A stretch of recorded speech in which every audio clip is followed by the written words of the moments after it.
محمد رسول الله عليه صلاة الله وآله والأحبة لا إله إلا الله محمد رسول الله عليه صلاة الله وآله والأحبة Shine your mercy like the sun and be gracious as the earth. Let your wings come and rain Rasulullah falls upon and let ocean deep your will and أحبة لا إله إلا الله محمد رسول الله إليك الحبيب صلاة الله وآله والأحبة Shine your mercy like the sun and be gracious as the earth. Let your wings come and rain Rasulullah falls upon and let ocean deep your will and أحبة لا إله إلا الله محمد رسول الله إليك الحبيب صلاة الله وآله والأحبة Shine your mercy like the sun and be gracious as the earth. Let your wings come and rain Rasulullah falls upon and let ocean deep your will and أحبة لا إله إلا الله محمد رسول الله إليك الحبيب صلاة الله وآله والأحبة Shine your mercy like the sun and be gracious as the earth.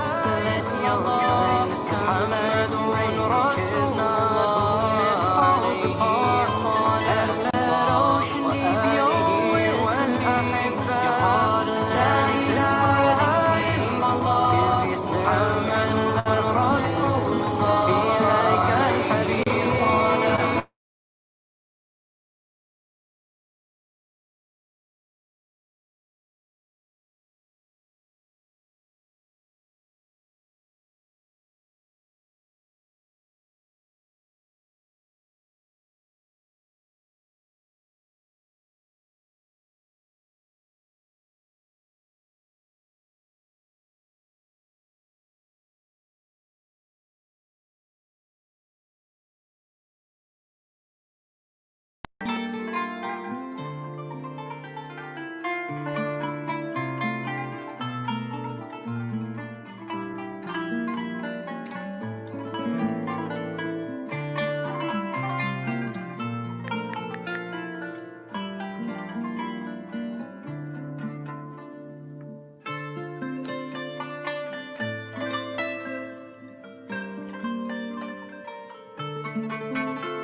محمد رسول الله عليه صلاة الله وآله والأحبة لا إله إلا الله محمد رسول الله عليه صلاة الله وآله والأحبة Shine your mercy like the sun and be gracious as the earth. Let your wings come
رسول الله عليه صلاة الله وآله والأحبة لا إله إلا الله محمد رسول الله عليه صلاة الله وآله والأحبة Shine your mercy like the sun and be gracious as the earth. Let your kindness come like rain that cares not whom it falls upon, and let ocean deep your wisdom be, your heart a lantern spreading peace. Give yourself in love of him, be like Al-Habib.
Tes. Apakah suara saya terdengar? Oh iya, yang share screen nggak ada suaranya ya. Baik, bismillahirrahmanirrahim. Assalamualaikum warahmatullahi wabarakatuh. Selamat datang. Kami ucapkan kepada Waalaikumsalam Bapak warahmatullahi semua. wabarakatuh. Bagaimana kabarnya Waalaikumsalam Bapak Ibu warahmatullahi semua? wabarakatuh. Alhamdulillah. Alhamdulillah, baik, Mbak. Puasanya Semoga lancar? Alhamdulillah. Alhamdulillah. Apakah menu buka puasanya sudah masak ibu-ibu semua? Sudah. Alhamdulillah. Sudah. Ini sambil Masya masak. Allah ya. Tetap semangat. Di sini ada yang dari luar Jawa, ada yang dari Sulawesi, nggih? Ya, dari Sulawesi. Sulawesi Dari mana Lampung. Ibu? Sulawesi Tenggara. Oh, Tenggara Kendari. Ada yang dari Sulawesi Selatan. Kemarin ada yang dari Malaysia, Masya Allah.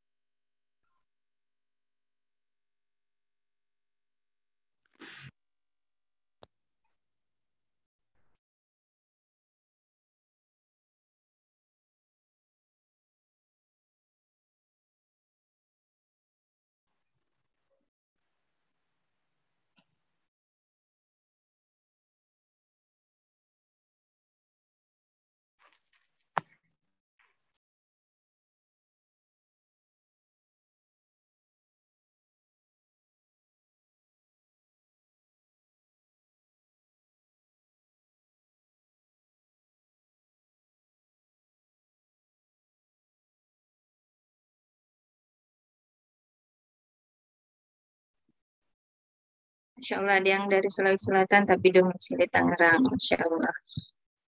Baik, berhubung sudah jam 16.25, kita mulai saja, nggih. Bismillahirrahmanirrahim. Alhamdulillah, alhamdulillahirrabbilalamin, wa bihi nasta'inu ala umuri dunya wa din, wassalatu wassalamu ala asrofil anbiya'i wal mursalin, wa ala alihi wa ashabihi ajma'in, amma ba'd. Alhamdulillah, kita masih diberikan kesempatan oleh Allah Subhanahu wa taala untuk sama-sama belajar hingga hari ini, hari keempat gitu ya, acara ngabuburit sehat bersama IIMF. Salat serta salam tak lupa kita kirimkan kepada junjungan Nabi Agung kita, yakni Nabi Muhammad Sallallahu Alaihi Wasallam. Semoga kita semua menjadi hamba, menjadi pengikut beliau yang mendapatkan syafaatnya di yaumil akhir. Amin Allahumma amin. Selamat datang kami ucapkan kepada Bapak Ibu sekalian, semoga senantiasa sehat, kemudian bisa mengikuti acara ngabuburit sehat bersama IIMF hingga 17 April mendatang. Hari ini kita akan sama-sama belajar tentang puasa sehatkan organ reproduksi, yang dimana narasumber kita yaitu Bapak Aris Setiawan Eskepners, MHPE. Pak Aris, Assalamualaikum Bapak, apakah sudah bergabung? Waalaikumsalam warahmatullahi wabarakatuh. Bagaimana kabarnya Pak? Alhamdulillah, alhamdulillah, luar biasa. Insya Allah. Baik, berhubung sekarang sudah jam 16.26, kita buka dengan sama-sama baca basmalah. Bismillahirrahmanirrahim. Selanjutnya, untuk mengefisiensikan waktu, saya persilakan kepada Bapak narasumber, Bapak Aris, untuk menyampaikan materinya hari ini yang berjudul Puasa Sehatkan Organ Reproduksi. Kepada Pak Aris, saya persilakan dengan hormat. Baik, terima kasih Mbak Sitmas. Mohon izin share screen ya. Apakah sudah terlihat share screen saya? Ya sudah Pak. Oke. Full screen slideshow atau enggak? Udah slideshow belum? Udah ya? Ya, baik. Cek suara, terdengar? Bagus. Bagus, alhamdulillah. Baik. Bismillahirrahmanirrahim. Assalamualaikum warahmatullahi wabarakatuh. Waalaikumsalam Wabarakatuh. Selamat sore, sugeng sonten Bapak Ibu semuanya. Bagaimana kabarnya di sana? Ya, semoga senantiasa dalam keadaan sehat ya semuanya. Yang saya hormati guru-guru saya di IMF ya. Yang saya hormati pula Bapak Ibu semuanya dan yang saya banggakan selalu panitia penyelenggara IMF. Terima kasih sebesar-besarnya kepada IMF, ya, International Islamic Medicine Forum, yang telah menyelenggarakan kegiatan yang insya Allah sangat bermanfaat ini, ya, yaitu Ngabuburit Sehat bersama dengan IMF. Baik, Alhamdulillahirrabbilalamin, asyhadu an la ilaha illallah, wa asyhadu anna Muhammadan abduhu wa rasuluh ya nabiyya ba'dah. Allahumma sholli ala Sayyidina Muhammad wa ala ali Sayyidina Muhammad amma ba'du. Alhamdulillah, puji syukur kepada Allah Subhanahu wa Ta'ala yang hingga hari ini, sore ini, masih memberikan kesempatan kepada kita untuk merasakan atas nikmat-nikmat terbaiknya. Di antara nikmat terbaik itu adalah nikmat iman, nikmat Islam, dan satu nikmat yang kadang orang lalai di dalamnya. Namun, nikmat ini adalah nikmat yang utama setelah nikmat Islam, yaitu nikmat sehat. Puji syukur kepada Allah Subhanahu wa Ta'ala yang masih memilih kita untuk menjadi salah satu hamba yang beruntung, karena diizinkan untuk berjumpa kembali di bulan yang suci ini, yaitu bulan Ramadan, bulan penuh ampunan, bulan penuh rahmat, dan bulan penuh berkah. Masya Allah, Alhamdulillah. Shalawat serta salam kita haturkan kepada Nabiullah Muhammad Sallallahu Alaihi Wasallam, karena beliaulah kita bisa menjadi seorang yang lebih baik, yang terbebas dari zaman jahiliyah. Rasulullah adalah panutan kita, ya, menjadi suri tauladan kita, menjadi role model kita. Karena apa-apa yang dilakukan oleh Rasulullah, diperintahkan oleh Rasulullah, dan ditunjukkan oleh Rasulullah, dicontohkan oleh Rasulullah, tidak lain hanyalah semua itu berupa kebaikan. Bahkan ketika Rasulullah meminta kepada kita, menyuruh kepada kita untuk berlapar-laparan, menahan lapar, saya yakin kita semua akan mengikutinya. Kenapa? Karena kita yakin apa-apa yang disampaikan, diperintahkan oleh Rasulullah tidak lain hanyalah sebuah kebaikan. Dan itu terbukti Bapak Ibu semuanya. Ternyata rasa lapar yang kita rasakan saat ini banyak sekali ilmuwan-ilmuwan yang telah mengungkap betapa dahsyatnya rasa lapar ini. Betapa dahsyatnya manfaat dari rasa lapar yang kita rasakan saat ini. Ternyata dia akan bermanfaat untuk menjaga kesehatan kita, baik kesehatan secara jasadiah ataupun ruhiyah. Dan banyak manfaat lagi untuk organ-organ di dalam tubuh kita, sistem organ, kesehatan sistem organ di dalam tubuh kita. Di antaranya adalah kesehatan sistem reproduksi. Maka sore hari ini insya Allah kita akan sharing bersama, ya, yang bertema reproduksi sehat dengan puasa. Saya mohon izin kepada para guru-guru saya di IMF, mohon izin dan Bapak Ibu semuanya, bukan bermaksud saya menggurui, ya. Saya menggurui bukan bermaksud, cuma kita sharing bersama dan saya menyadari betul bahwa apa yang akan saya sampaikan nanti masih banyak kekurangan. Masih sedikit ilmu yang saya dapatkan. Maka saya berharap kepada guru-guru kami dan Bapak Ibu semuanya, mohon untuk ditambahkan ilmu bagi saya. Jadi nanti mohon untuk jika ada kesalahan, mohon untuk dikoreksi dan ditambahkan bersama. Sehingga menambah wawasan bagi diri saya sendiri. Gitu. Mohon izin share screen Bapak Ibu semuanya. Ya, sudah terlihat ya, jelas. Baik, kita mulai Bapak Ibu semuanya. Sudah masa buka puasa ya, jadi sudah tidak ada pikiran menyiapkan buka puasa lagi ya, jadi bisa fokus bersama. Baik, Bapak Ibu semuanya, saya awali dengan Allah penciptaan manusia ya. manusia diciptakan oleh Allah tentunya memiliki sebuah tujuan. Allah menciptakan manusia tidaklah tidak memiliki tujuan. Allah memiliki tujuan untuk penciptaan manusia. Jadi kalau yang saya dapatkan dari beberapa tadabbur ayat di dalam Al-Quran, penciptaan manusia tujuannya adalah yang pertama sebagai khalifah. Jadi Allah menciptakan manusia sebagai khalifah. Di dalam Quran surat Al-Baqarah ayat 30 Allah berfirman, sesungguhnya aku hendak menjadikan seorang khalifah di muka bumi. Dan penciptaan manusia ini ternyata Bapak Ibu penuh dengan drama. Pada saat itu Allah berkata kepada para malaikat dan malaikat berkata, bagaimana engkau menciptakan seorang khalifah manusia yang akan hanya membuat kerusakan gitu. Kemudian Allah berkata, sesungguhnya aku lebih tahu. Nah, ini penuh dengan drama. Nah, kemudian selain menjadi khalifah, Allah juga menciptakan manusia tujuannya adalah untuk beribadah kepadanya. Wa ma khalaqtul jinna wal insa illa liya'budun.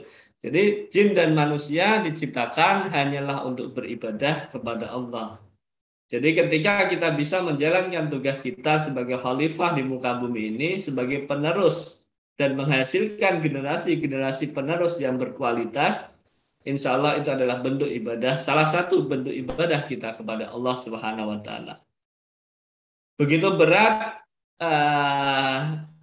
tujuan penciptaan manusia dan tugas dari manusia ini, tugas kita semua di dunia ini, maka Allah berikanlah bekal kepada kita, Bapak Ibu semuanya. Apa bekalnya? Jadi Allah memberikan bekal berupa kesempurnaan dan keseimbangan untuk kita. Jadi kesempurnaan manusia itu tidak hanya diciptakan oleh Allah berupa jasad dia saja, tapi Allah menciptakan manusia juga ada aspek ruhiyahnya. Pada saat usia kandungan 120 hari, Allah tiupkanlah ruhnya. Gitu. Jadi inilah penciptaan manusia. Allah berfirman di dalam Quran surat At-Tin bahwasanya sesungguhnya kami telah menciptakan manusia dalam bentuk sebaik-baiknya. Masya Allah. Jadi kita manusia ini, Bapak Ibu, diberikan bekal oleh Allah berupa kesempurnaan. Yang ini beda dengan makhluk Allah lainnya. Gitu. Ternyata tidak hanya kesempurnaan, Allah juga berikan bekal berupa keseimbangan. Tidak hanya alam semesta saja yang seimbang, ternyata tubuh kita itu pun seimbang. Allah berfirman di dalam Quran surat Al-Infitar ayat 7, yang telah menciptakan kamu, lalu menyempurnakan kejadianmu dan menjadikan susunan tubuhmu seimbang. Nah, mari kita bahas satu persatu. Kesempurnaan. Jadi Allah menciptakan manusia tidak hanya aspek jasad dia saja, gitu. Tetapi Allah meniupkan ruh, memberikan kolbu dan memberikan bekal akal sehingga manusia ini nantinya akan menjadi manusia ulil albab yang selalu berpikir tentang penciptaan alam semesta. Inilah keutamaan kesempurnaan dari manusia yang ini tidak dimiliki oleh makhluk lain selain manusia. Itu. Maka ini sebagai dasar bagi kita Bapak Ibu, bagi kita seorang terapis, maka ketika memberikan terapi kepada pasien-pasien kita nantinya bukan hanya aspek jasad atau fisik saja yang kita terapi, tetapi kita melibatkan aspek ruhiyahnya, aspek hatinya dan akalnya atau psikologisnya dan juga psikologisnya, jiwanya. Ya, karena Ibnu Qayyim pun berkata bahwasanya ketika engkau mengobati tanpa melibatkan unsur hatinya, maka pengobatan itu hanya sia-sia saja. Masya Allah ya. Jadi ini kesempurnaan dari manusia. Nah, ternyata tidak hanya sempurna Bapak Ibu, Allah juga berikan titipan atau bekal kepada kita berupa keseimbangan. Allah ciptakan manusia, makhluk hidup semuanya ini berpasang-pasangan. Ya, dan segala sesuatu kami jadikan berpasang-pasangan supaya kamu mengingat kebesaran Allah Subhanahu wa Ta'ala. Ya. Jadi alam semesta diciptakan dengan penuh keseimbangan. Ini sudah dibahas kemarin oleh gurunda kita, yaitu Dr. Ali Ridho, ya, bahwa alam semesta pun diciptakan penuh keseimbangan. Ada siang, ada malam, ada langit, ada bumi, dan kita berpasang-pasangan. Ada laki-laki, ada perempuan. Sehingga keduanya inilah nantinya yang akan bertemu, kemudian membentuklah sebuah hubungan, dan itu harapannya akan menghasilkan generasi-generasi penerus khalifah di dunia ini. Generasi-generasi yang berkualitas bagi umat Islam, gitu. Nah, ternyata tidak hanya pada alam semesta, pada diri kita Allah juga ciptakan keseimbangan. Apa keseimbangannya? Jadi di bagian tubuh kita paling kecil, ya, ada struktur tubuh kita itu ada sel namanya. Jadi tubuh kita itu kan terdiri dari berjuta-juta sel, kemudian berkumpul menjadi sebuah jaringan, menjadi sebuah organ, dan menjadi sebuah sistem organ. Ternyata di dalam sel tubuh kita itu Allah titipkan keseimbangan. Apa keseimbangannya? Jadi setiap hari, ya, itu ada yang namanya apoptosis atau kematian sel yang terprogram atau sel yang mati, dan ada proliferasi sel yang hidup, sel baru yang hidup. Nah, keseimbangan terjadi ketika antara sel yang mati dengan yang hidup itu seimbang, sama, gitu. Sehingga yang mati akan digantikan yang hidup baru. Karena udah tua-tua, kemudian digantikan yang baru. Sehingga dia fungsinya akan maksimal, bisa berfungsi dengan baik. Tetapi ada kendalanya, kalanya saat ini banyak sekali terjadi ketidakseimbangan di dalam sel.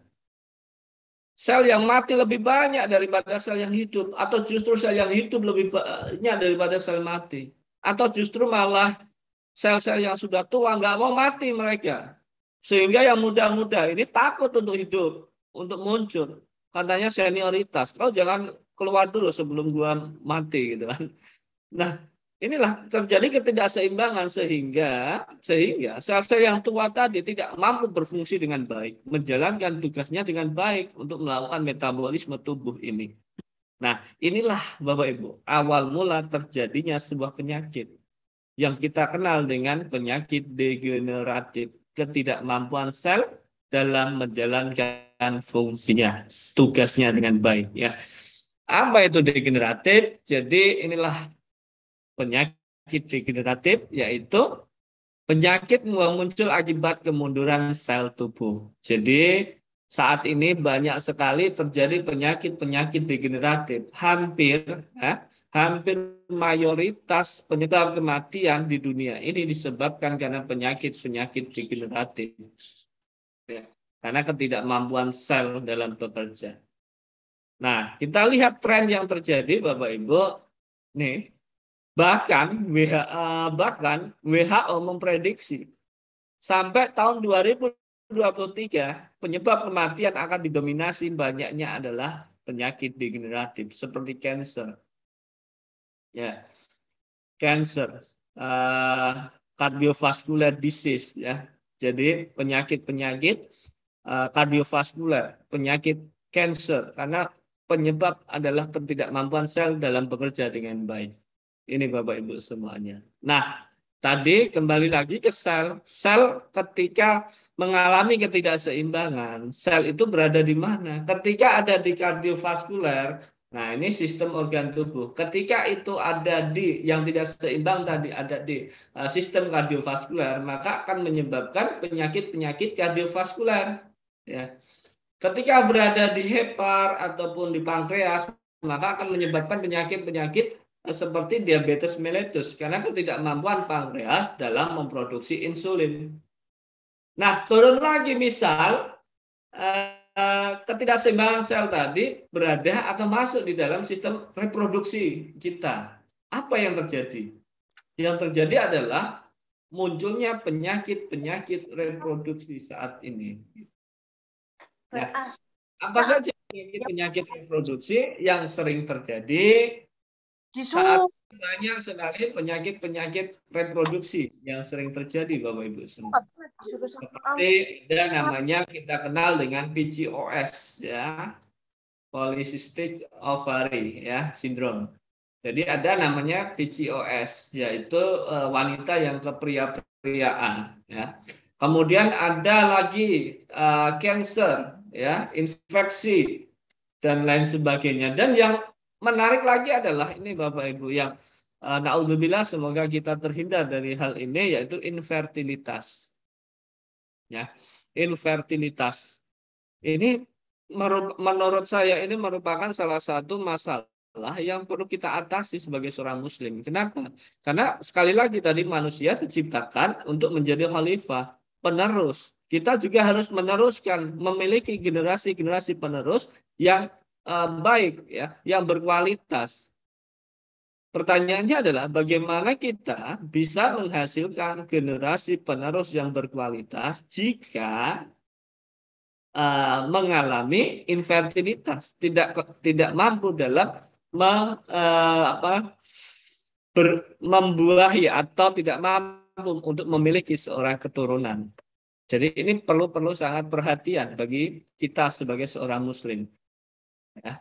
Karena bagaimana muslim ini bisa bangkit ketika kita tidak memiliki keturunan yang berkualitas. Gitu. Maka mari kita bersama-sama, yuk kita fokus, kita konsen untuk mengatasi masalah-masalah infertilitas.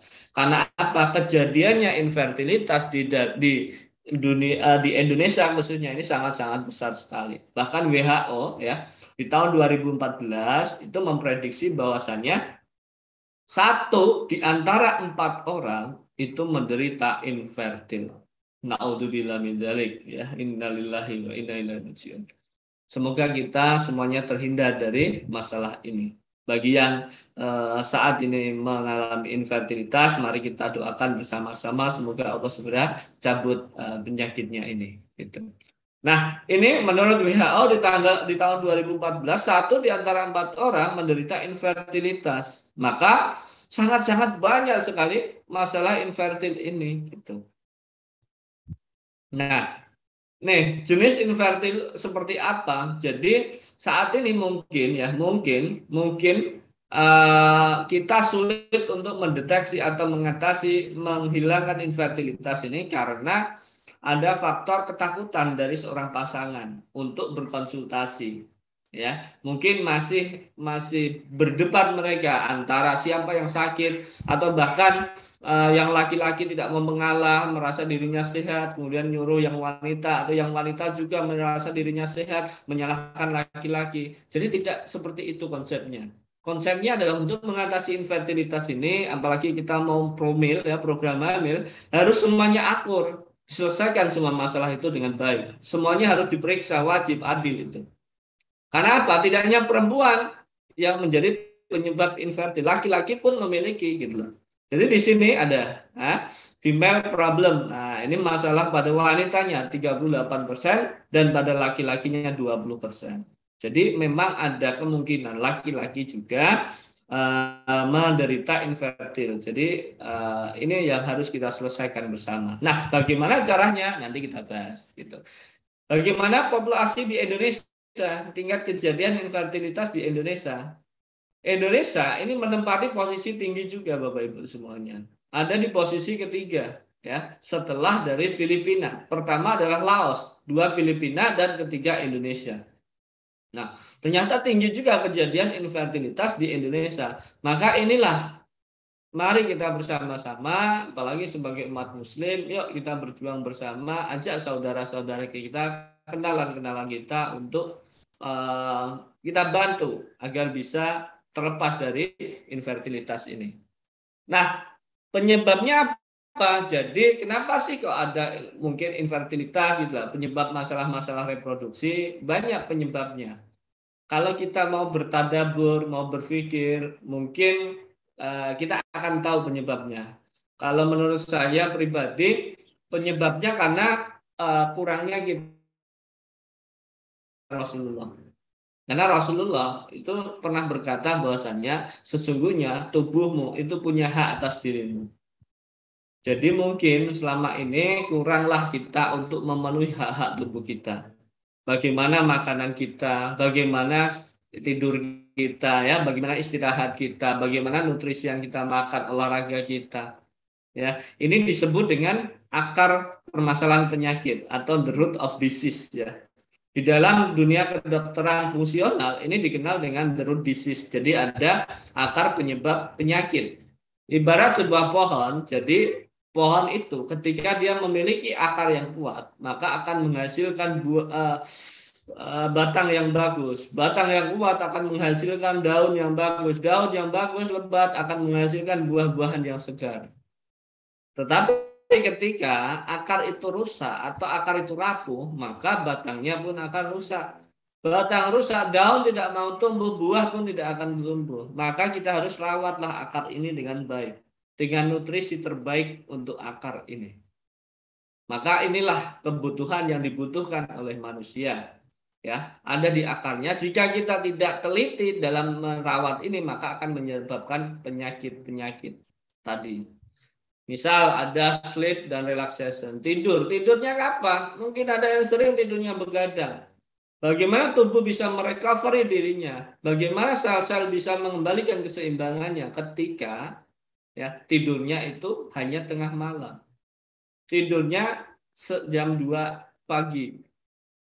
Padahal pada saat tidur Rasulullah itu mencontohkan tidur setelah sholat Isya, ya, kemudian bangun di sepertiga malam. Ternyata ada manfaatnya, karena pada saat itu hormon melatonin itu sedang tinggi-tingginya. Apa manfaat melatonin? Satu, untuk growth hormon, kemudian untuk vasodilatasi pembuluh darah, untuk perbaikan sel, untuk imunitas, Masya Allah. Jadi ketika kita memenuhi kaidah-kaidah ini, Insya Allah kita akan sehat. Kemudian bagaimana olahraga kita? Apakah sering olahraga atau tidak? Bagaimana nutrisi yang kita masukkan? Bagaimana kita menghadapi stres? Karena Bapak Ibu semuanya, penyebab penyakit reproduksi itu didominasi oleh stresor, stres yang dialami. Kenapa? Karena berhubungan dengan hormonal. Pusat hormonal itu ada di otak. Ketika otak stres sedikit, maka akan terganggu fungsi hormonalnya. Inilah yang menyebabkan, misal wanita sekarang ini ketika anak-anak muda ya, ketika menstruasi nyeri sekali, kemudian siklusnya nggak stabil, ada yang panjang gitu. Nah, mungkin karena stres ini gitu. Ya. Kemudian apalagi ada environment pollution. Jadi polusi-polusi yang saat ini masuk dalam tubuh kita melalui kosmetik-kosmetik ini. Nah, kemudian ada lagi selain ini, saya menemukan sebuah artikel yang cukup menarik yang bahwasannya penyebab dari infertilitas, nah, itu diantaranya adalah ada pertama itu disebabkan karena menstrual disorder. Jadi masalah pada menstruasi. Ketika masa mudanya sudah mengalami menstruasi yang tidak teratur, kemudian ketika sangat sakit, dia darahnya keluar banyak. Nah, ini perlu diatasi segera gitu. Kemudian apalagi penyakit penyerta. Ini ada yang menarik yaitu obesitas dan diabetes. Ternyata diabetes dan obesitas memegang peranan penting sebagai penyebab infertilitas. Gitu.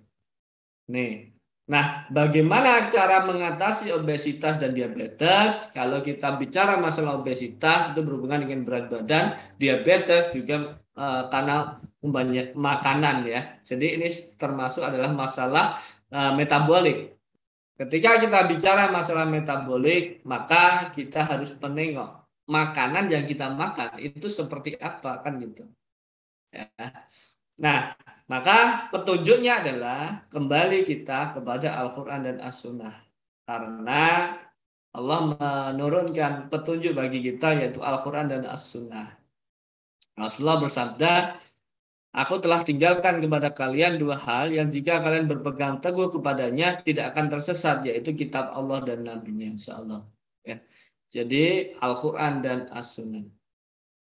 Nah, kita jadikan Al-Quran dan As-Sunnah ini sebagai petunjuk kita untuk menjaga kesehatan kita, menjaga diri kita agar tetap sehat, kembali fitrah seperti yang telah dititipkan oleh Allah, yaitu sempurna dan seimbang. Ketika kita kembali kepada Rabb kita dalam keadaan yang sempurna dan seimbang, itulah ketakwaan kita kepada Allah, kita telah menjaga titipan ini dengan baik. Ya, maka ini bekalnya. Nah, terkait tentang makanan, ya, jadi tadi ada penyebab infertilitas, penyakit penyerta, contohnya adalah obesitas dan diabetes. Obesitas dan diabetes itu berhubungan dengan makanan, ya, metabolik. Jadi kita harus tahu apa yang harus kita makan, gitu. Siapa yang bisa kita contoh? Siapa lagi kalau bukan Rasulullah Shallallahu Alaihi Wasallam? Bagaimana cara beliau makan? Jadi ketika Rasulullah makan, ya, makanan, ya, ketika makan, pola makan Rasulullah. Tuh ini, ada dua hal. Rasulullah selalu menjaga makanannya dan lebih sering lapar daripada kenyang. Jadi, dua kata kunci di sini, menjaga dan lebih sering lapar daripada kenyang. Ya, menjaga. Apa yang dijaga? Yaitu makanannya. Makanan yang seperti apa? Tentunya makanan yang berkualitas, yang akan dimasukkan ke dalam tubuhnya. Makanan yang berkualitas. Makanan yang berkualitas itu makanan yang seperti apa? Nah, tentunya kita bertanya-tanya, makanan berkualitas seperti apa? Padahal Allah sudah berfirman di dalam Quran surat Al-Baqarah ayat 168. Ya ayuhan nas kulu mimma fil ardi halalan thayyiban. Jadi, ini hai manusia, makanlah yang halal, thayyib, dan terdapat di bumi. Jadi ada tiga kata kunci sebenarnya Bapak Ibu semuanya. Jadi halal, thayyib, dan terdapat di bumi atau alami. Karena selama ini yang halal itu belum tentu thayyib, dan yang thayyib belum tentu halal. Halal dan thayyib belum tentu alami. Nah, ini yang perlu kita hati-hati. Rasulullah dulu sangat-sangat memperhatikan makanannya, ya, menjaga makanannya, yaitu aspek halalan, thayyiban, dan alami ini selalu beliau jaga. Tetapi kita saat ini, kaum muda saat ini, tidak lagi mementingkan aspek halal thayyib, tapi lebih mementingkan aspek estetika dan rasa dari sebuah makanan. Ya. Ketika ada makanan yang menarik, yang berburu takjil, menarik gitu, dan rasanya enak, wah itu akan dinikmati. Ya. Daripada hanya sekedar kentang rebus atau ubi rebus. Padahal itu aspek halal thayyib alaminya ada. Tetapi mereka lebih senang ya kentang kemudian diiris-iris, digoreng, campur bumbu balado. Karena lebih enak dan lebih estetik, lebih menarik. Nah ini. Jadi inilah problematika kita saat ini. Makanan yang dimakan, dimasukkan tidak lagi sesuai apa yang dibutuhkan oleh sel-sel di dalam tubuh kita. Ingat, tubuh kita tadi diciptakan oleh Allah dari saripati tanah. Maka harusnya apa-apa yang kita masukkan ke dalam tubuh kita, makanan yang kita masukkan, yaitu mengandung unsur tanah. Tumbuh di tanahnya Allah, mendapat sinar mataharinya Allah, mendapatkan hujannya Allah, dan mendapatkan nutrisi-nutrisi dari tanah. Itulah yang dibutuhkan sel kita. Maka kalau saya melihat itu orang-orang zaman dulu itu sehat-sehat. Kenapa? Karena ya nggak banyak olahan gitu. Nah inilah bisa kita kembali kepada hal ini. Kemarin sudah dibahas oleh Mas Joko ya, Pak Joko, tentang bebas gorengan gitu ya, minyak goreng. Nah nih. Tetapi Rasulullah juga yang kedua prinsipnya tadi adalah lebih sering lapar daripada kenyang. Jadi intinya apa? Intinya meskipun halal thayyib alami, tidak boleh makan terlalu banyak, tidak boleh berlebih-lebihan. Karena beliau lebih sering lapar daripada kenyang. Karena berpegang teguh pada Quran surat Al-A'raf ayat 31, wa kulu washrabu wa la tusrifu. Makan dan minumlah tetapi jangan berlebih-lebihan. Ya. Jadi meskipun halal, thayyib, alami, ya jangan berlebih-lebihan. Kurma itu halal insya Allah ya, kalau didapatkan dengan cara yang baik. Thayyib insya Allah, dan alami insya Allah. Tetapi tidak juga kita memakan kurma langsung 1 kilo atau 2 kilo ya. Jadi itu berlebih-lebihan. Nah ini, jadi lebih sering lapar daripada kenyangnya. Tidak suka berlebih-lebihan. Ya. Nah, kemudian ketika kita tidak berlebih-lebihan ya, ketika tidak berlebih-lebihan, maka kita akan lebih sering lapar daripada kenyang. Tadi Rasulullah berkata lebih sering lapar daripada kenyang. Bagaimana untuk kita bisa berlapar-lapar dan juga mendapatkan pahala? Maka solusinya adalah berpuasa. Gitu. Jadi gini Bapak Ibu semuanya, kalau boleh saya katakan, rasa lapar yang kita rasakan saat ini ya, itu bentuk kecintaan Allah kepada kita. Karena banyak sekali berjuta manfaat ketika kita lapar. itu akan ada enzim, akan ada zat-zat di dalam tubuh kita yang keluar yang akan bermanfaat untuk sistem di dalam sistem organ di dalam tubuh kita. Ya, bahkan sangat saking cintanya Allah kepada kita, Allah wajibkan 1 bulan di antara 12 bulan untuk kita berlapar-laparan, menahan diri dari lapar dan dahaga, yaitu pada saat bulan suci Ramadan, saatnya lah kita berpuasa, menahan lapar dan dahaga. Alhamdulillah hari ini kita dipertemukan kembali di bulan suci Ramadan. Semoga kita akan dipertemukan kembali untuk bulan Ramadan tahun depan. Amin. Nah, Allah berfirman di dalam Quran surat Al-Baqarah, hai orang-orang yang beriman, diwajibkan atas kamu sebagaimana diwajibkan atas berpuasa, sebagaimana diwajibkan atas orang-orang sebelum kamu agar kamu bertakwa. Jadi kita diwajibkan ya, karena saking cintanya Allah kepada kita, maka kita diwajibkan. Maka jangan jadikanlah puasa ini sebagai beban diri kita. Puasa ini adalah bentuk kecintaan Allah kepada kita. Maka kita sambut dengan sukaria, gitu. Ya. Bagaimana kita menyambut dengan sukaria? Yaitu ketika kita memahaminya. Memahami apa? Mengetahui. Puasamu itu lebih baik bagimu jika kamu mengetahui. Mengetahui apa? Tentang misal manfaat-manfaat dari puasa untuk kesehatan tubuh kita, jasmani, rohani, dan untuk ibadah kita. Gitu. Nah, puasa banyak sekali manfaatnya Bapak Ibu semuanya. Jadi saya mengutip apa-apa yang telah disampaikan oleh guru-guru saya di IMF, bahwasannya puasa ini memiliki banyak sekali manfaat. Manfaat untuk seluruh tubuh kita. Ingat, manusia tadi tidak hanya aspek jasadiah, tapi juga ada hati dan ada psikologis atau jiwa. Kita tahu bersama puasa ini akan bermanfaat bagi keimanan kita, menambah keimanan kita, menambah hati kita. Ya, tentunya ini yang paling cocok membahas adalah guru-guru kita, ustadz-ustadz kita, ya, yang ada di IMF. Saya tidak memiliki kapasitas untuk membahas hal ini. Yang kemudian kedua, manfaat bagi jasadiah atau fisik kita. Banyak sekali manfaat yang bisa kita dapatkan nanti. Dan ada juga manfaat untuk jiwa kita, psikologis ya. Bisa jadi ketika kita berpuasa akan bahagia gitu. Nanti kita coba urai sedikit ya. Karena sedikit gini, Bapak Ibu. Ketika kita puasa kita diwajib ibadah yang paling bagus adalah bulan puasa, bulan Ramadan ya. Sedekah paling bagus.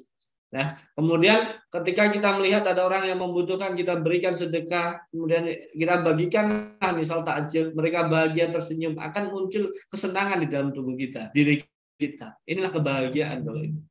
Ternyata ada risetnya, nanti kita bahas. Puasa itu membahagiakan, bulan suci Ramadan itu membahagiakan. Insya Allah nanti kita bahas nih, semoga waktunya cukup. Baik. Terkait tentang evidence base-nya, saya coba urai sedikit. Ya. Jadi manfaat puasa. Tadi infertilitas itu disebabkan oleh beberapa penyakit. Contohnya adalah obesitas dan diabetes. Nah, maka jawabannya adalah puasa. Solusinya adalah puasa. Gitu. Kenapa puasa? Karena ini loh manfaatnya Bapak Ibu. Jadi menurut artikel yang saya dapatkan ini, ya, jadi ini ada intermittent fasting ya, untuk yang bermanfaat untuk obesitas dan diabetes dan multiple sclerosis. Ini merupakan systematic review. Ini desainnya sangat luar biasa karena RCT dan systematic review. Jadi kalau ada publikasi itu tingkatan yang tinggi lah gitu ya. Nah, maka hasilnya apa? Hasilnya sangat-sangat Masya Allah. Dalam penelitian ini mengatakan bahwasannya intermittent fasting atau puasa bermanfaat untuk menurunkan berat badan ya. Kemudian untuk obesitas, kemudian untuk penderita diabetes mellitus tipe 2. Nah, ini dapat untuk mengontrol bagi penderita diabetes, ini dapat mengontrol tekanan, dapat mengontrol kadar glukosa darah. Ya, di sini disebutkan gitu. Jadi dua hal ini, obesitas dan diabetes itu bagus untuk puasa, bagus puasa gitu. Tetapi untuk yang sklerosis, nah ini belum hasilnya nggak apa namanya, tidak belum efektif gitu maksudnya. Jadi yang lebih efektif adalah yang untuk diabetes dan untuk obesitas gitu. Nah, kemudian kita coba buka lagi di dalam artikel yang lainnya, coba kita cek lagi bahwasanya gini. Kalau untuk, nah ini kenapa sih puasa itu kok bermanfaat untuk diabetes? Jadi diabetes itu merupakan sebuah masalah hormonal ya. Jadi di dalam tubuh kita itu ada namanya hormon insulin ya, yang tugasnya adalah mengatur glukosa agar bisa masuk ke dalam otot, kemudian dimakan oleh sel-sel, diolah menjadi energi gitu, ATP atau energi. Nah, ternyata penderita diabetes itu biasanya terjadi masalah pada insulin atau reseptor insulinnya gitu. Jadi ada masalah pada produksi insulinnya, banyak sedikit insulinnya atau sensitivitas dari insulin dan dari reseptor insulinnya. Sehingga glukosa tidak mampu masuk ke dalam otot, kemudian dimakan oleh sel-sel, tidak mampu. Sehingga glukosa akan ada di dalam pembuluh darah, aliran darah. Inilah yang disebut dengan kadar glukosa darah tinggi gitu, atau diabetes mellitus. Nah, dengan berpuasa ternyata akan mampu merangsang atau menstimulus, meningkatkan sensitivitas reseptor insulin dan juga sensitivitas insulin. Jadi ketika kita berpuasa, tubuh kita akan merespon. Insulin ini akan lebih sensitif, diperbaiki dia kualitasnya. Awalnya yang dia mungkin resisten gitu ya, ketika dia melihat ada glukosa, apa itu nggak mau diambil, nggak mau dimasukkan. Tetapi dengan kita berpuasa, insulin itu akan sensitif. Jadi ketika dia melihat glukosa, langsung ditangkap, kemudian dimasukkan ke dalam otot, dimakan oleh sel-sel di dalam tubuh kita, diolah jadi energi atau ATP. Jadi sel itu makanannya adalah glukosa, nutrisi, dan juga oksigen. Gitu. Oke. Nah, sehingga dengan demikian ketika insulinnya udah meningkat gitu ya, maka akan memperbaikilah peningkatan kadar glukosa darah, sehingga akan mengontrol pada pasien-pasien dengan kadar glukosa darah tinggi gitu. Ya, dan alhamdulillah banyak sekali pasien-pasien saat ini yang mengalami diabetes mellitus menjalankan puasa dan kuat gitu. Masya Allah ini, ya, memang keajaiban puasa luar biasa. Kemudian selain itu juga peningkatan hormon glukagon. Glukagon itu apa? Jadi ada hormon insulin, ada hormon glukagon. Insulin itu adalah untuk mengambil glukosa, sedangkan memasukkan glukosa ke dalam otot. Tetapi glukagon itu dia mencari glukosa. Ketika glukosanya habis, pada saat kita puasa, glukosa kita berkurang. Maka glukagon akan naik untuk mencari glukosa agar tetap ada energi di dalam tubuh kita. Gitu. Nah, ini untuk obesitas. Jadi puasa untuk obesitas. Bagaimana puasa untuk obesitas? Jadi gini, pada saat kita puasa, kenapa kok pada saat kita puasa bisa menurunkan berat badan? Jadi pada saat kita puasa, tadi kan insulin menurun, ya kan? Glukagon meningkat. Insulin turun, glukagon meningkat. Karena apa? Karena nggak ada glukosa lagi yang akan dimasukkan. Sudah habis glukosa. Asupan glukosa kita habis. Lambung, usus itu dia bekerja kalau menurut teori kedokteran barat 8 jam. Kita sahur jam 4. Sehingga prosesnya jam 12 sudah terserap. Jam 12 kita lapar sampai jam 6.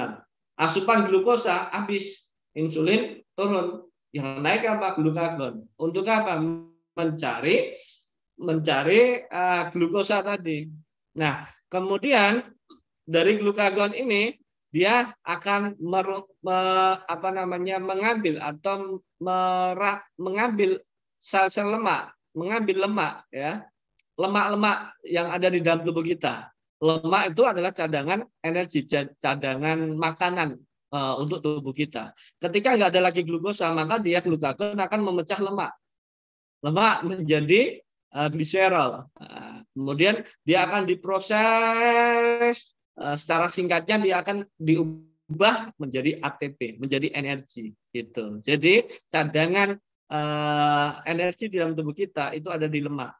Maka ketika ada orang-orang yang mengalami obesitas, dia menjalani puasa, maka lemak-lemaknya akan terpecah untuk diasup, untuk memberikan asupan pada dirinya, sehingga akan berkuranglah lemaknya dan turun berat badannya. Tapi dengan syarat ketika buka puasa ya harus sesuai dengan aturan, bukan langsung balas dendam ya, memasukkan banyak lagi ya percuma gitu. Jadi harus sesuai dengan aturan juga. Nah ini sehingga ketika orang rajin berpuasa, insya Allah akan menurunkan berat badan, mengobati obesitas terkontrol, dan juga mengontrol gula darah. Nah, ketika gula darah dan obesitas ini terkontrol dengan baik, insya Allah akan memperbaiki masalah pada infertilitas tadi.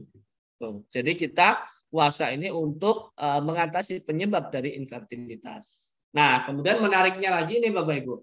Ini yang menarik sekali ini ya. Jadi ketika kita puasa ternyata ada salah satu zat yang keluar pada tubuh kita. Namanya grelin. Jadi di dalam tubuh kita itu sebenarnya ada dua zat. Ya, ada dua zat yang berhubungan dengan makanan. Ada namanya grelin dan ada namanya leptin. Leptin bertanggung jawab atas ketika perut kita kenyang, tubuh kita kenyang. Jadi leptin ini akan memberikan stimulus rangsangan ke otak kita. Otak, ini kita sudah kenyang nih, tolong udahin makanannya gitu. Jadi nggak makan lagi, kita merasakan kenyang. Udah cukup makannya. Itu leptin ketika kita kenyang. Tapi pada penderita obesitas, leptin ini sudah resisten. Dia tidak mampu lagi mengontrol. Sehingga ketika udah kenyang, dia akan nggak mampu memberikan stimulus kepada otak. Sehingga tidak ada rasa kenyang gitu. Sehingga orang obesitas itu meskipun kenyang, makan terus. Ya, makanya tambah obes itu yang bahaya. Nah, nggak ada kenyangnya. Nah, berbeda dengan grelin ya. Jadi ada zat namanya grelin. Grelin ini juga menarik. Manfaatnya Masya Allah luar biasa. Ketika kita lapar, grelin ini akan muncul, akan meningkat. Dan ternyata grelin ini banyak sekali manfaat. Apa saja manfaatnya? Untuk sistem-sistem di dalam tubuh kita, untuk liver kita akan terjadinya tadi untuk memperbaiki, untuk pankreas akan memperbaiki hormon insulin ya. Kemudian yang menarik ini Bapak Ibu, nah ini langsung saja ke reproduksi sistem. Di sini yang paling atas ini efek grelin untuk sistem reproduksi kita. Apa itu? Yang pertama adalah menurunkan ya atau menghambat sekresi LH, hormon LH. Yang kedua yang menarik untuk laki-laki ini yaitu menghambat pembentukan terjadinya spermatogenesis. Apa itu? Pembentukan sperma. Jadi dengan kita puasa, sperma itu akan dihambat. Jadi tidak akan memproduksi sperma lagi. Ya, dihambat. Intinya nggak semaksimal pada saat kita tidak puasa. Nah, yang bertugas untuk memproduksi sperma itu apa? Yaitu testis. Sehingga pada saat puasa, testis kita dengan kata lain dia akan istirahat, Bapak Ibu. Ya, kan istirahat. Nah, maka dari itu dia akan menekan libido. Ya, maka saya teringat sebuah hadis, mohon maaf jika salah ya, karena ini ambil dari internet ya, jadi mohon dikoreksi. Jadi barang siapa yang belum mampu menikah maka berpuasalah karena puasa itu bagai obat pengekang baginya. Masya Allah. Jadi ketika orang sudah berhasrat ingin menikah, dia ketika mampu ya wes nikah. Tapi kalau belum mampu maka disuruh puasa. Ternyata dengan puasa ini akan menekan libido. Karena apa? Dia akan menurunkan terjadinya tadi spermatogenesis.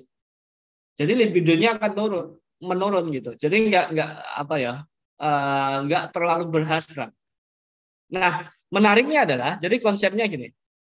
Kenapa kok sel-sel di dalam testis itu misal biasanya masalah infertilitas pada pria laki-laki itu karena sperma yang dihasilkan kurang banyak, kualitasnya kurang bagus atau lemah dan lain sebagainya ya, kuantitasnya, bentuknya dan lain sebagainya. Nah, kenapa itu terjadi? Bisa jadi ada masalah-masalah, ada ketidakseimbangan sel-sel di dalam testis tadi, tidak mampu bekerja dengan baik untuk menghasilkan sperma. Nah, kenapa kok dia tidak mau bekerja dengan baik? Mungkin terforsir juga bisa, sering menghasilkan itu, sehingga seperti halnya dengan mesin. Ketika mesin kita proses terus, nyalakan terus, akan panas dan capek. Nah, begitu juga dengan sistem gastrointestinal kita, usus kita. Maka dengan puasa, usus kita itu beristirahat karena nggak memproses makanan lagi, istirahat dia dari jam 12 sampai nanti buka puasa. Ya, nah begitu juga sistem reproduksi tadi, testis, dia diistirahatkan dulu, janganlah produksi dulu, istirahat dulu. Maka setelah berpuasa inilah, ketika dia beristirahat, dia memiliki kesempatan untuk apa? Recovery sel-sel yang rusak, memperbaiki dirinya. Ya, sehingga ketika setelah berpuasa dia akan bangkit lagi, jos lagi. Nah, itu. Jadi intinya seperti itu Bapak Ibu. Dan itu bagus lagi dikombinasikan dengan bekam. Ya, setelah puasa bekam. Nanti saya coba sampaikan sedikit konsep saya. Nah, ini kemudian apa lagi penyebab infertilitas ya, masalah-masalah reproduksi itu salah satunya adalah hormonal ya. Pusat hormon itu ada di mana? Di otak. Jadi kita harus jaga otak kita agar tetap bahagia. Saat ini banyak sekali masyarakat anak-anak muda yang sering stres, dikit-dikit stres ya, dikit-dikit kena mental ya kan, dikit-dikit stres kena mental, butuh healing ya, apa-apa healing ya. Jadi kita bahagiakan otak kita gitu loh. Jangan hindarilah stres. Dengan cara apa? Ternyata dengan puasa itu juga mampu untuk membahagiakan kita. Ini ada risetnya, Masya Allah. Jadi di dalam tubuh kita, di otak kita itu ada hormon kebahagiaan ya, ada dopamin, serotonin, endorfin ya, oksitosin gitu kan. Ternyata pada saat kita puasa itu juga akan memberikan dampak pada mood kita. Nah, ini ada risetnya. Fasting effect on emotion change. Ya, ini menarik ini. Jadi di sini dikatakan selama Ramadan ya, selama puasa Ramadan, seseorang banyak di antara mereka itu yang senang, bahagia, dan joy increase, meningkatkan kebahagiaan juga. Jadi senang dan bahagia pada saat puasa. Ini dari 164 orang ya responden, insyaallah. Jadi ketika ini Ramadan, ketika puasa, dia itu akan mendapatkan sebuah kebahagiaan. Nah, menariknya lagi, kemudian moodnya ini juga moody itu apa ya, baperan ya, baperan kena mental dan lain-lain lah, itu tuh menurun. Jadi berlawanan, sangat berlawanan. Jadi kebahagiaan meningkat, moodinya menurun, baperannya menurun, turun, sehingga dia akan lebih bahagia. Masya Allah. Tetapi pada saat setelah Ramadan, nah itu akan mulai kembali lagi dalam penelitian ini. Jadi di sini ketika puasa akan membahagiakan kita, karena kebahagiaan orang pada saat kita puasa itu sebenarnya kan, kalau Rasulullah berkata kebahagiaan orang yang puasa itu ada dua, yaitu pada saat buka puasa dan bertemu dengan Rabbnya. Ketika kita buka puasa nanti, ya sebentar lagi kita buka puasa ya, ini sudah mau bahagia ini ya. Nah bahagia, hormon endorfin itu keluar semua gitu loh. Jadi insya Allah akan mengembalikan keseimbangan neurotransmitter dan hormon-hormon di dalam otak kita, sehingga nanti akan produksi ke hormon ke sistem reproduksi pun akan baik ya. Itu kemudian, nah ini kalau sedikit menyinggung dikit karena tadi membahas infertilitas, maka ada konsep promil. Jadi saya membuat sebuah konsep yang ini sedang masuk dalam riset ya, sedang kami teliti gitu, menggabungkan antara secara integratif ya, antara puasa, herbal dan juga bekam. Nah, puasa tadi kan konsepnya adalah grelin muncul, terhambatlah spermatogenesis, kemudian testis istirahat. Pada saat dia istirahat, nah kemudian dia akan merecovery dirinya, memperbaiki dirinya.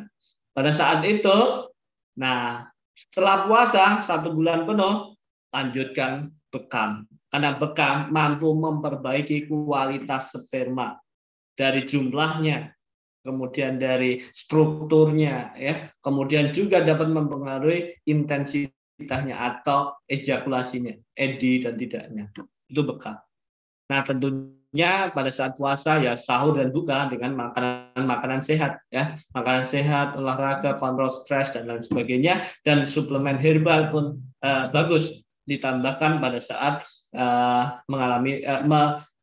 melakukan treatment ini. Kemudian bekam lagi di hari ke-12 dan setelah itu barulah berhubungan. Jadi pada saat itu testisnya istirahat, recovery, ya, siap-siap dia, kemudian dibekam, produksinya tambah bagus, makan makanan sehat, bekam lagi ke hari 12, bagus lagi produksinya, hari berikutnya langsung sikat, insya Allah.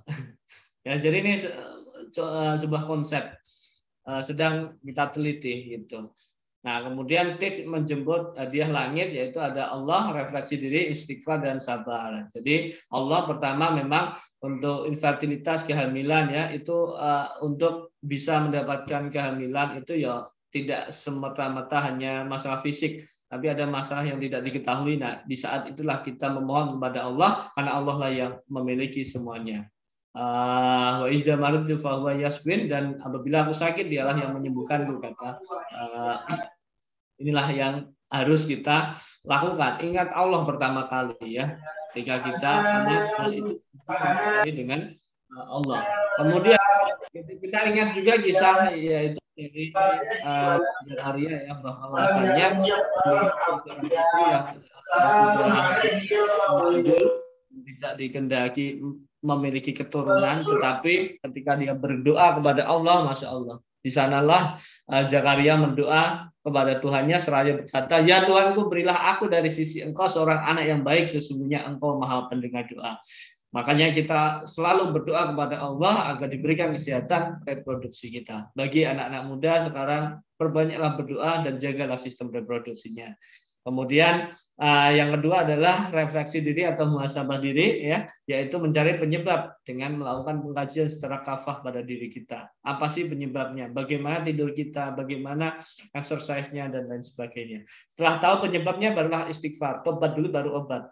Istighfar dan ikhtiar. Tobat dulu baru obat. Jadi istighfar dulu baru ikhtiar. Nah, ikhtiar secara tawazun, mengembalikan keseimbangan tubuh, fitrahnya tubuh tadi ya. Baru setelah itu ikhtiarnya bisa dengan tadi integratif ya, jadi tidak hanya puasa tapi dikombinasikan dengan ruqyah syariah ya, tazkiyatun nafs dulu ya, kemudian ada bekam, ada herbalnya, pembentukan atau perbaikan struktur tulangnya gitu. Dan selanjutnya ketika sudah berikhtiar, langkah terakhir adalah sabar. Karena Rasulullah bersabda, jika engkau mau, engkau bersabar bagimu surga, dan jika engkau mau, aku mendoakanmu agar Allah menyembuhkanmu. Jadi tetap kita ingat kepada Allah, kemudian ikhtiar semaksimal mungkin dan sabar. Demikian Bapak Ibu dari saya. Mohon maaf jika banyak kesalahan dan kekurangan. Bila taufik wal hidayah. Assalamualaikum warahmatullahi wabarakatuh. Waalaikumsalam warahmatullahi wabarakatuh. Masya Allah, luar biasa materi yang disampaikan oleh Pak Aris. Baik Pak, kemudian di sini masih ada waktu kurang lebih 9 menit. Dan di sini ada pertanyaan masuk Pak. Izin saya bacakan. Yang pertama, pertanyaan dari Ibu Yus. Assalamualaikum, mau tanya kira-kira batas usia gitu Pak untuk bisa hamil. Kira-kira usia berapa Pak? Kemudian herbalnya yang bagus seperti apa Pak? Ya, jadi kalau masalah hamil usia ini ya, kalau di dalam dunia kedokteran kita tidak bisa langsung mendiagnosis dia ini usia berapa nggak bisa hamil. Dikaji dulu juga tentang misal ada penyakit penyerta atau tidak, bagaimana kondisinya. Nah, itu juga bisa. Jadi tidak semata-mata usia, tapi usia-usia produktif yang bagus itu adalah di bawah 50 tahun ya. 45 tahun atau 40 tahun itu masih bagus sekali itu. Nah, kemudian untuk herbalnya banyak sekali ya, tergantung dengan kondisi atau penyebab dari sakitnya tadi gitu. Jadi intinya gini Bapak Ibu semuanya. kita itu tidak bisa langsung ketika langsung mau mengobati infertil ya, itu tidak langsung bisa herbalnya apa yang cocok untuk ini. Tapi kita kaji dulu penyebabnya apa. Misal penyebabnya tadi diabetes, maka kita atasi juga diabetes dengan herbal-herbal diabetes. Kemudian kalau untuk ini biasanya sering menggunakan spirulina, ya itu bagus. Ya, tapi perlu dikaji juga untuk ini penyebabnya sehingga kita tahu akan lebih mendalam untuk mengatasi masalahnya. Demikian. Baik Pak, selanjutnya ini ada pertanyaan kedua. Izin bertanya untuk titik kesuburan untuk titik bekamnya Pak itu di mana? Wow, ini materinya puasa ya, mantap. Titik bekam ya. Ya, jadi ya sedikit menjawab ya. Jadi kalau titik bekam untuk kesuburan dari beberapa riset yang saya baca itu ada sebenarnya kalau saya sesuaikan dengan titik Nabawi itu ada di titik Azhar Wasoti, kemudian Khotanul Sufla dan Khotanul Alawi ya di Lumbal, di pinggang itu di pinggang. Kemudian bisa ditambah lagi di betis. Nah, itu bisa juga. Gitu. Itu insya Allah kemudian dikombinasikan dengan bekam insya Allah. Dengan puasa insya Allah ya. Itu. Baik, syukron. Sepertinya sudah tidak ada lagi Pak. Karena berhubung waktu sudah jam 17.24, mungkin saya persilakan Bapak untuk closing statement. Ya, baik. Jadi ini Bapak Ibu semuanya, kembali lagi kita sebagai seorang Muslim diciptakan oleh Allah, tujuannya adalah untuk salah satunya menjadi seorang khalifah ya, yaitu penerus. Jadi kita harus menjaga kekhalifahan ini menghasilkan penerus generasi umat muslim yang berkualitas, yang sehat, tidak hanya sehat fisiknya tapi juga sehat hati, sehat semuanya.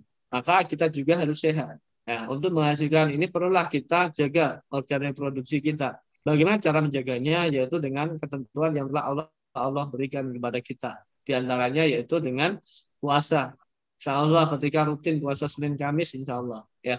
Kemudian kita juga bisa menggunakan sunnah-sunnah lainnya yang dicontohkan oleh Rasulullah yaitu rutin berbekam. Insya Allah dengan rutin berbekam akan memperbaiki keseimbangan di dalam tubuh kita ya. Jadi dengan demikian ketika kita sudah berikhtiar kita pasrahkan semuanya kepada Allah. Berdoa kepada Allah karena semua itu hanya milik Allah dan Allah lah yang maha menyembuhkan gitu. Dan sekali lagi mohon maaf puasa ini tujuannya niat kita bukan untuk menyehatkan diri kita ya, tetapi tujuan puasa ini adalah bentuk ibadah kita kepada Allah, bentuk ketakwaan kita kepada Allah. Ketika dapat manfaat, ya alhamdulillah gitu. Baik, demikian dari saya, kurang lebihnya mohon maaf sebesar-besarnya. Baik, jazakallahu khairan kami ucapkan kepada Pak Aris Setiawan, Eskepners MHPE atas materinya hari ini yang sangat luar biasa. Semoga menjadi amal jariah juga buat Bapak. Kemudian kami ucapkan juga terima kasih kepada Bapak Ibu sekalian yang sudah mengikuti acara hingga sore hari ini. Dan kami ingin menyampaikan untuk Bapak Ibu yang ingin menyalurkan infaknya untuk mensupport dakwah kesehatan Islam bisa melalui rekening Bank Syariah Indonesia 7788999143 atas nama Yayasan International Islamic Medicine Foundation. Kemudian nanti bisa konfirmasi bukti transfer.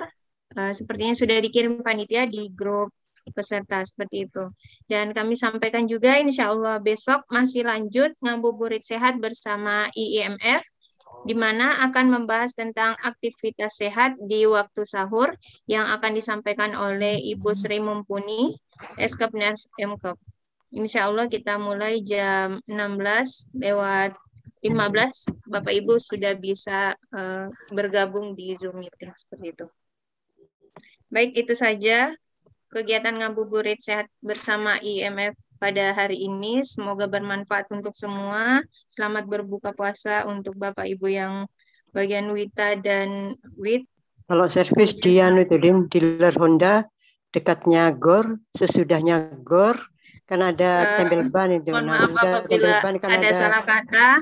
Semoga bermanfaat untuk semuanya. Sehat selalu Bapak Ibu. Kita tutup dengan sama-sama membaca hamdalah dan doa kafaratul majelis. Alhamdulillahirrabbilalamin. Subhanakallahumma wabihamdika. Asyhadu an la ilaha illa anta astaghfiruka wa atubu ilaik. Saya mewakili panitia pelaksana dan narasumber. Mohon maaf apabila ada salah kata. Wabillahi taufiq wal hidayah. Wassalamualaikum warahmatullahi wabarakatuh. Waalaikumsalam warahmatullahi wabarakatuh. Jazakallahu khairan, Pak Aris. Terima kasih atas ilmunya.